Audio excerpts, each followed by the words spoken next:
IT job కోసం try చేస్తున్నారా? Coding ట్యూటర్లో training తో పాటు స్టైఫండ్ అండ్ 100% జాబ్ గ్యారంటీ.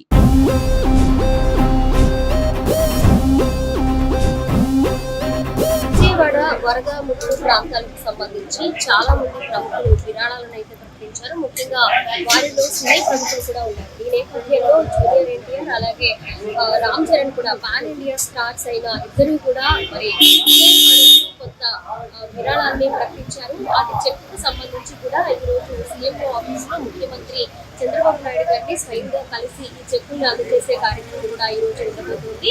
మరి ఈ రోజు మరి గన్నవరం ఎయిర్పోర్ట్ కి ఒంటి గంటకు రాబోతున్నట్లుగా సమాచారం అందుతుంది. ఈ నేపథ్యంలో తమ అభిమాన స్టార్స్ ఇద్దరు కూడా విజయవాడకి రాబోతుండడంతో ఫ్యాన్స్ ఉత్సాహం అయితే కనిపిస్తుంది. కొంతమంది ఇప్పటికే గన్నవరం ఎయిర్పోర్ట్ కి చేరుకున్న పరిస్థితి మనకి ప్రస్తుతం కనిపిస్తుంది. ఒక టైం అనేది క్లారిటీగా తెలియకపోవడంతో కూడా ఒక అయోమయ స్థితిలో ఇక్కడ ఉన్నారనే చెప్పాలి. సో ఏదైతే మరి ఎయిర్పోర్ట్ కి సంబంధించిన వాళ్ళు ఇన్ఫర్మేషన్ ఇవ్వడంతో 1 గంట తర్వాత విజయవాడకు వచ్చే అవకాశం ఉంది. ఆ తర్వాత అమరావతికి వెళ్ళి ఇక్కడి నుంచే నేరుగా సీఎంఓ ఆఫీస్ లో ముఖ్యమంత్రి చంద్రబాబు నాయుడు గారిని కలిసి వరద బాధితులకు సంబంధించిన విరాళాల చెక్కుని అందజేసే అవకాశం అయితే ప్రస్తుతం కనిపిస్తుంది.